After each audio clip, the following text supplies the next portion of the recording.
say this too. For all you black women making the argument that black men should date black women because their mama's black, let me tell you something. My mom's biracial, okay?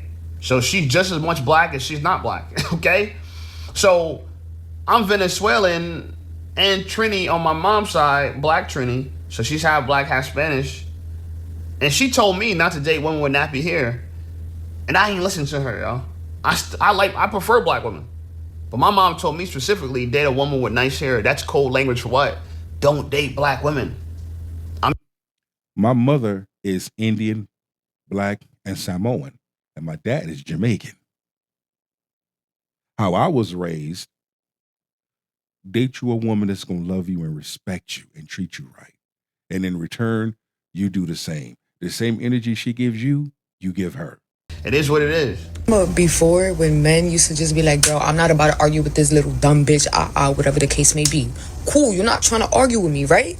No, these niggas nowadays, bro, no, they want to be louder than you. These niggas gonna be like, oh, but you keep saying this, that, and the third. When I hear modern feminist black women rather say, bro, my nigga, that just sounds so masculine to me. That will make my wee stay soft. If you take more dick than me, just say that. Oh, killing me with this. You got to take. Ain't nobody take more dick than a chick with a septum ring, yo. Best believe that. The septum ring is a scarlet letter for saying that you be taking dick. Meds, people, you got to. I want you guys to pay attention right there. That's the problem.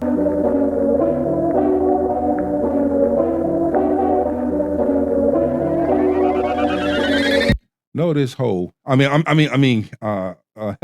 is not going into the store with a freaking bathrobe on and some damn house shoes and a bonnet. Boy, she advertising. She want to get cracked in the stove. It's nothing, nigga. Nigga, it's nothing. This shit right here, nigga.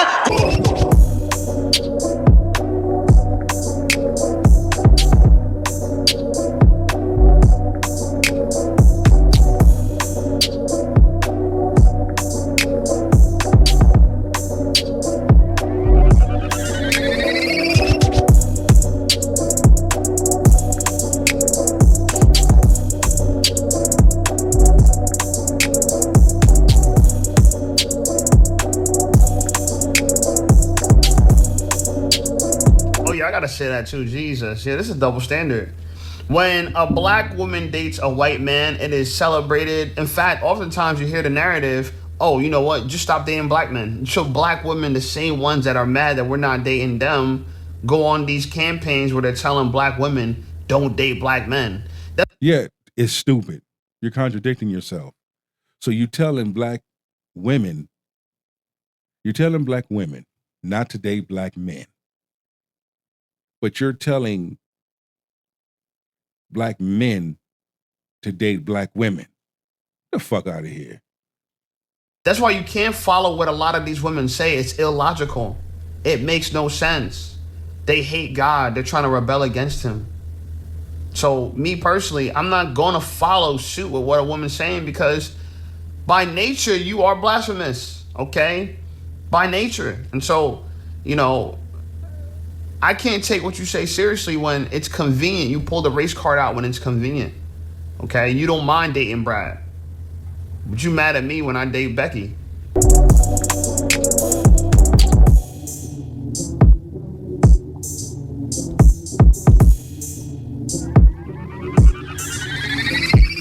What the fuck, y'all? God damn! God damn! God damn! Why? I don't know what woman needs to hear this, but to think that men are intimidated by you or intimidated by your success is completely delusional. And I really want to put this in a perspective. Why do modern black women always say that? A man is intimidated of my growth, intimidated because I make more money, intimidated because of my status. Men aren't intimidated of that. Men just not putting up with the bullshit. Black men would pay for you to shut the fuck up. That I think will resonate with the ladies a little bit better. The first thing is, I don't think that intimidation is the right word to use. I think that it's another word that's been hijacked, just like the word narcissist has been hijacked by women. And I want you to imagine something, right? Imagine you were on a date with a guy and all he did was talk about the money that he makes or the car that he drives or the success that he has, right? And all he does is like talk about himself, and that's what he like bases his personality around, right? Like that shit is annoying, right? One of the things that I've experienced when talking to like boss babe type of women is this is the energy that they give off a lot of the time. And it's not that it's intimidating. It's just that like it's annoying and not fun to be around. Successful women want you to live in their frame. They want you to fit into their life. But their frame and their life is unrealistic. So you're asking for a man to fit in something that is unrealistic. Putting together a puzzle and you trying to make a piece fit that doesn't fit. And you're getting upset or feeling some type of way because this puzzle piece is not fitting. Well, it's the wrong size. Let's look at it. It's the wrong size, the wrong slot. You need to find a puzzle piece that fits in that slot. And that's modern black women right there. Baby girl, I'm not trying to fit into nobody's life. If you're successful, you make $90,000 a year, $100,000 a year, and you expect me to conform to your life, you're bugging. Because first of all, most of the time, if I'm on a date with a girl, she's only talking to me because she feels like I'm doing better than her anyway. So if I'm doing better than you, and you're making good money too, that don't mean that you get to run the show now, you get to wear the pants now. Hell no. In fact, I be meeting girls who make $70K and feel like they can run the show. Look, I don't even care if you make more than me. I've dated doctors. I don't care if you make more than me. I'm not fitting into your frame. I met women that made less than me, that made 70, 60, 50K, but yet they're submissive, they humble, they're a team player.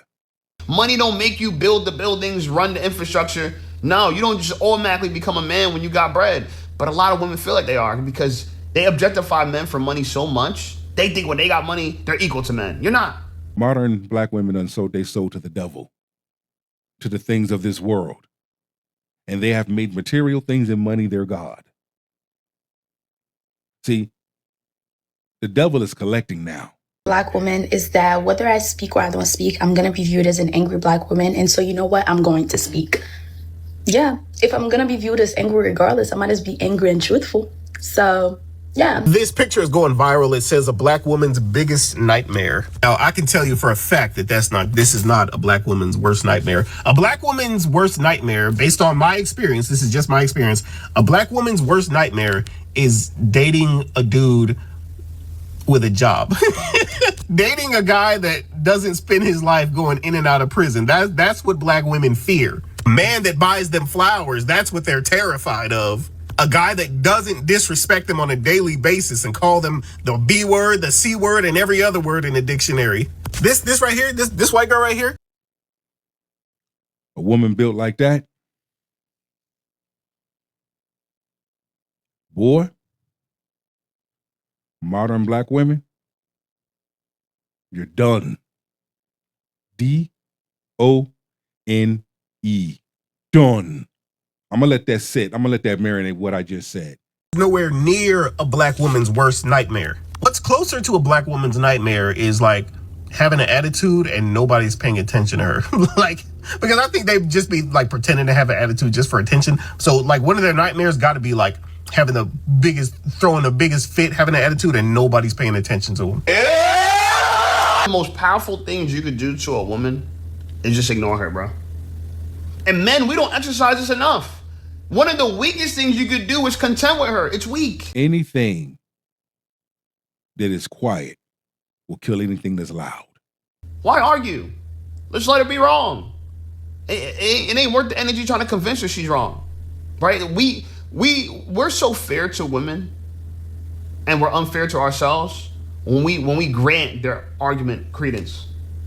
When we give their argument, you know what I'm saying, credibility, it makes us look dumb, and it gives them more time to argue with us, and we never get anywhere. In fact, men have been taught their entire life to treat a woman, but not what to expect from a woman. But women were taught their entire life what to expect from a man and not how to treat a man. Ooh.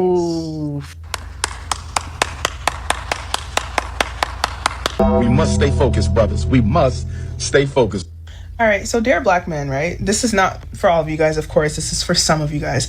I really need you guys to start protecting and sticking up for black women when we are disrespected in places where you guys are at, right?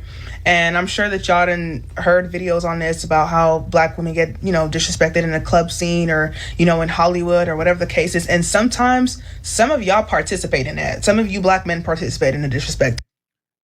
And some of the times, a large number of black women participate in that same bullshit. I'm not going to protect someone, and I know they wrong.